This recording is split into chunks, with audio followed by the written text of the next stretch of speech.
Assalamualaikum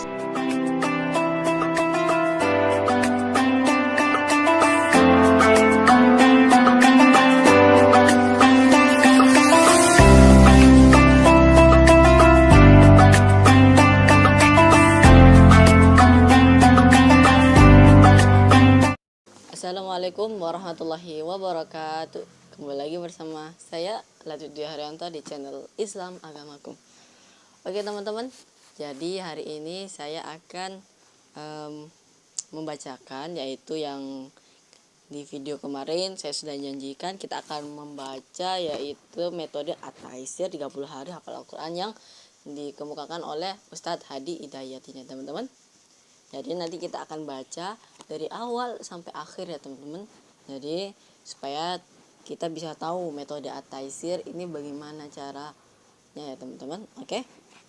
Jadi sebelumnya kita nanti akan membaca di esensi Al-Quran.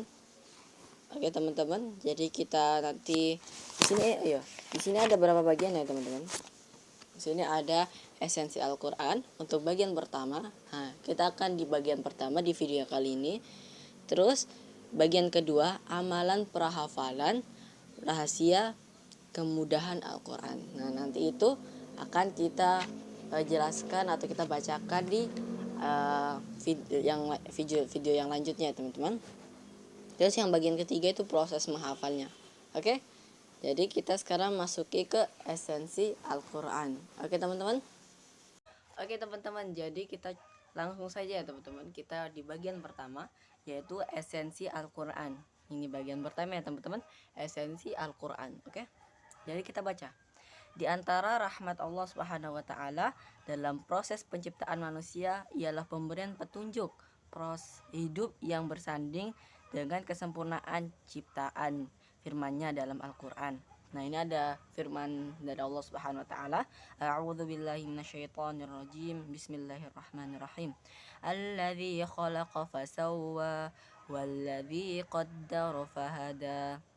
Yang artinya Rabbmu yang menciptakan dan menyempurnakan ciptaannya serta menukarkan kadar setiap ciptaan dan memberi petunjuk. Quran surah 87 ayat 2 sampai 3. Lanjut lagi, bahkan saat Nabi Adam dan istrinya beliau alaihissalam ditugaskan menjalani hidup di bumi, petunjuk ini pun kembali disertakan demi memudahkan misi hidup keduanya juga keturunannya. Firman Allah Subhanahu wa taala ini teman-teman, qulna bitu minha jami'a fa imma ya'tiyannakum minni hudan faman tabi'a hudaya fala khaufun 'alaihim wala hum yahzanun. Artinya, kami berfirman, turunkanlah kalian dari surga itu. Kemudian jika datang petunjukku kepadamu, maka siapapun yang mengikuti petunjukku niscaya mereka tidak akan khawatir dan tidak pula bersedih dalam menjalani hidup. Quran surah Al-Baqarah yang surah kedua ayat 38. Sini tulisan hudan. Hudan artinya petunjuk ya teman-teman. Hudan. Demikian namun umum petunjuk itu dengan hudan. Inilah setiap anak cucu Adam dijamin hidup senang dan tenang di bumi. Bahkan setiap generasi berganti Allah Subhanahu wa taala menegaskan Rasul untuk mengajarkan hudan dalam bentuk wahyu dan kitab. Demikian isyarat itu terbaca dalam Quran surah An-Nisa ayat 163. Nah, nanti ini teman baca sendiri ya teman-teman. Jadi saya cuma bacakan artinya. Artinya sungguh kami telah memberikan wahyu kepadamu sebagaimana telah kami mewahyukan sebelumnya kepada Nuh dan nabi-nabi setelahnya.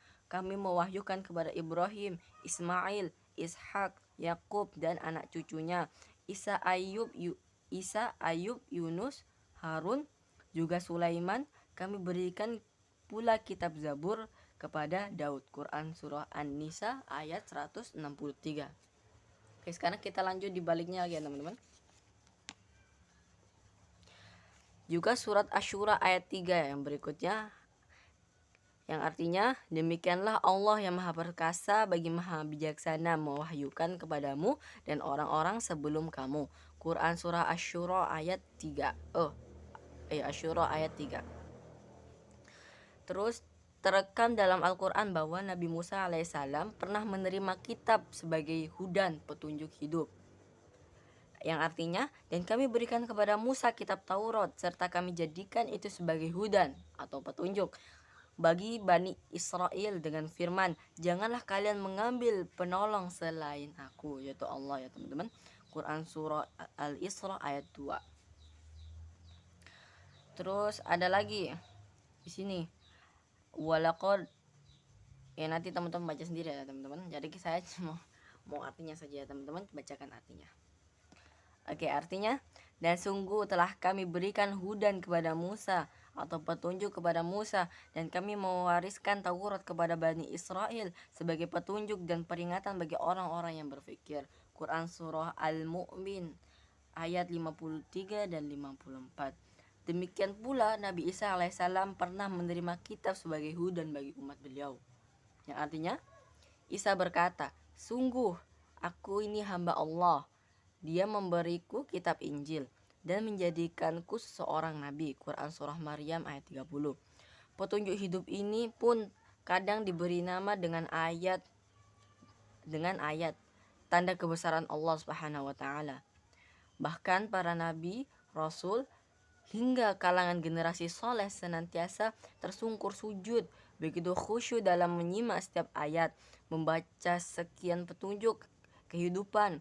Demikian firman Allah Subhanahu wa taala dalam Al-Qur'an, yang artinya mereka itu adalah orang-orang yang telah diberi nikmat kepada Allah Subhanahu wa taala, yaitu para nabi dan keturunan Adam, serta dari orang-orang yang kami angkat bersama Nuh dan dari keturunan Ibrahim dan Israel, dan dari orang-orang yang telah kami beri petunjuk dan telah kami pilih. Apabila dibacakan ayat-ayat Allah yang Maha Pengasih kepada mereka, maka mereka menyungkur dengan bersujud dan menangis. Quran surah Maryam ayat 58.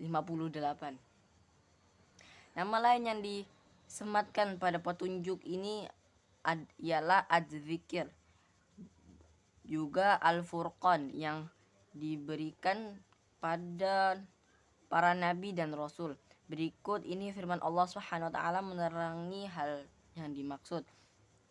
Yang artinya, dan sungguh kami telah berikan kepada Musa dan Harun Al-Furqan, dia atau penerangan serta zikir pengajaran bagi orang-orang yang bertakwa. Quran surah Al-Anbiya ayat 48. Al-Quran juga menegaskan bahwa manusia yang abai dengan petunjuk ini akan mengalami keterbelakangan dan kehancuran. Demikian terbaca dalam kisah umat terdahulu pada untaian ayat berikut ini, yang artinya, adapun kaum Tsamud telah kami berikan hudan, namun mereka lebih senang tersesat dibandingkan mendapatkan petunjuk. Maka mereka disambar petir azab yang menghinakan akibat pekerjaan mereka. Quran surah Fussilat ayat 17. Demikian pula dengan golongan yang hobi menyelisih hudan atau petunjuk atau berusaha memalsukannya akan rentan dengan pertikaian dan tercantum kemurkaannya. Yang artinya dan sungguh telah kami berikan Taurat kepada Musa, lantas itu diperselisihkan. Jika kalau tidak ada keputusan yang terdahulu dari Rabb-Mu, tentulah orang-orang kafir itu sudah dibinasakan. Sungguh sikap mereka terhadap Al-Quran benar-benar dalam keraguan yang membingungkan. Quran surah Fussilat ayat 45. Kita tinggal sedikit lagi nih teman-teman. Yang ini lagi Quran surah Al-Baqarah 79, yang artinya, maka amat celaka orang-orang yang memasukkan Alkitab dengan tangan mereka, lalu dikatakan ini dari Allah demi memperoleh sedikit keuntungan dari perbuatannya itu. maka celakalah mereka akibat apa yang ditulis oleh tangan mereka, serta celakalah mereka akibat perbuatan itu. Quran surah Al-Baqarah ayat 79. Menariknya hudan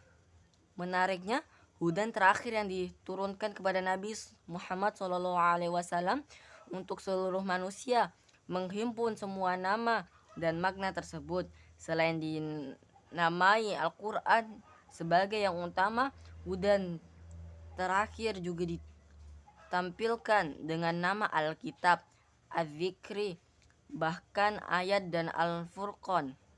Berikut di antara firman Allah terkait nama yang dimaksud, yang artinya bulan Ramadan, bulan yang di dalamnya terturunkan Al-Quran sebagai hudan atau petunjuk bagi manusia, serta berbagai penjelasan terkait petunjuk itu. Juga Al-Furqan, pembeda antara yang hak dan yang batil. Quran surah Al-Baqarah ayat 185. Terus di sini lagi yang artinya Quran surah Al-Baqarah ayat 2. Oh ya, coba nih. Oh yang ini teman-teman. Yang ini ya teman-teman.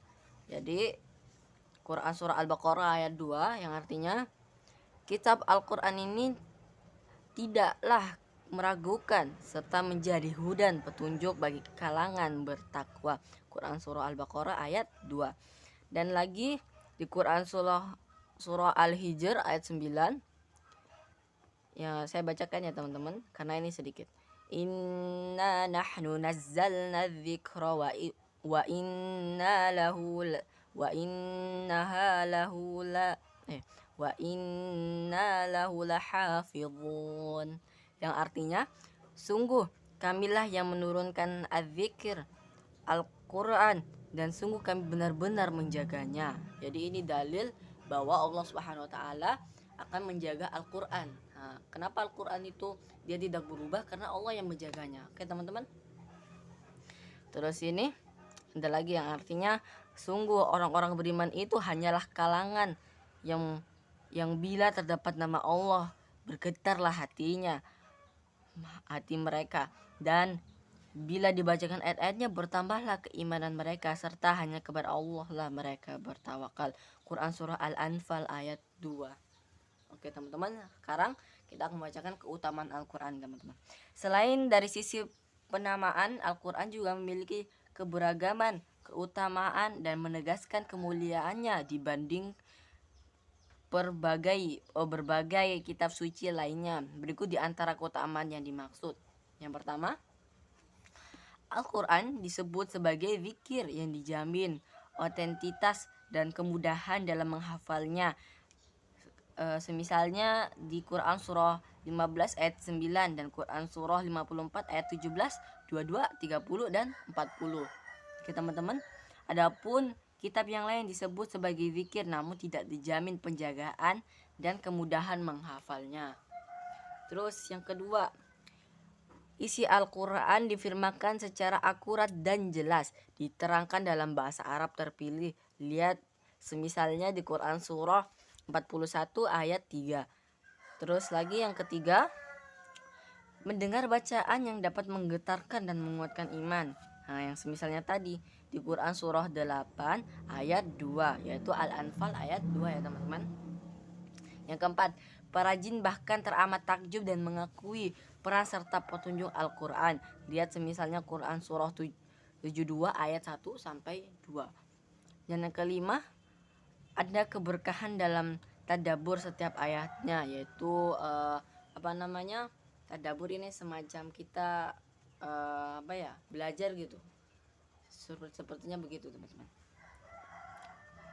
Ada keberkahan dalam tadabbur setiap ayatnya, semisalnya Quran surah 38 ayat 29. Dan yang keenam, turun di bulan mulia, yaitu bulan Ramadan pada malam termulia. Dan lihat di Quran surah 2 Al-Baqarah ayat 185 dan Quran surah 44 ayat 3 ya teman-teman. Dan yang ketujuh, malam turunnya bernilai pahala lebih dari 1000 bulan. Lihat semisalnya di Quran surah 97 ayat 3. Yang 8, dimuliakan di Laul Mahfuz. lihat misalnya di Quran surah 43 ayat 4 ya teman-teman. Yang ke-9, tidak disentuh kecuali oleh orang yang suci. Yang 9, tidak disentuh kecuali oleh yang suci. Lihat misalnya Quran surah 56 ayat 79. 10, menghadirkan pilihan untuk mengikutinya. Lihat misalnya Quran surah 39 ayat 41. Oke. Ada lagi nih teman-teman. Saya bacakan ya teman-teman. Semua keutamaan ini jelas mengesankan bahwa Al-Quran amatlah istimewa. Isinya bukanlah bacaan, bisa melainkan petunjuk dengan berbagai fungsi kehidupan hingga akhir zaman. Dari Al-Fatihah dengan An-Nas mencangkup keseluruhan aspek kehidupan manusia. Setiap ayatnya akan menggetarkan manusia pada puncak ketenangan dan kesenangan tertinggi. Amatilah perkembangan sosiologi masyarakat jahiliyah, bahkan dunia pasca turunnya Al-Quran. Setiap amalan ayatnya mampu merubahkan karakteristik jahiliyah menjadi masyarakat yang berakhlak, beradab, bahkan mampu mewarnai dunia dengan capaian pengetahuan yang tertinggi. Bahkan Barat sekalipun mendapati kemajuan dari Saripati Al-Quran, khususnya telah peristiwa Tordesillas itu. Singkatnya, Al-Quran ialah pedoman bagi setiap etape hidup manusia, sejak alam kandungan hingga kembali menghadap Allah Subhanahu wa taala. Mengamalkannya dan kemestiannya sedangkan abai akan petunjuknya hingga menggetarkan pada keterbelakangan. Karena itu, para sahabat di masa Nabi tidak sekedar menjadikan Al-Quran sebagai bacaan yang menenteramkan, tapi juga berupa membumikan setiap ayatnya sebagai peta hidup yang mesti dijalani. Karena itulah Allah Subhanahu wa taala menghadirkan ketenangan dan kesenangan dalam kehidupan, ibadah dan muamalah mereka. Bahkan Imperium Romawi dan Kekaisaran Persia takluk di tangan para penghafal Al-Quran ini. Oke teman-teman, jadi mungkin ini saja. Jadi waktunya sudah lama. Oke, jadi mungkin ini saja kita baca dari bagian yang pertama, yaitu esensi dalam Al-Quran. Semoga teman-teman menyukainya. Dan yang belum subscribe, tolong subscribe ya teman-teman, dan juga di share. Oke teman-teman, mungkin ini saja yang dapat kita baca. Kurang lebihnya mohon maaf kalau misalnya ada salah kata, pengucapan atau yang lain, mohon dimaafkan ya teman-teman. Oke, jadi kita tutup dengan bacakan doa kafaratul majlis. Subhanallah bihamdika asyhadu an la ilaha illa anta astaghfiruka wa atubu ilaik. Wassalamualaikum warahmatullahi wabarakatuh. Dadah.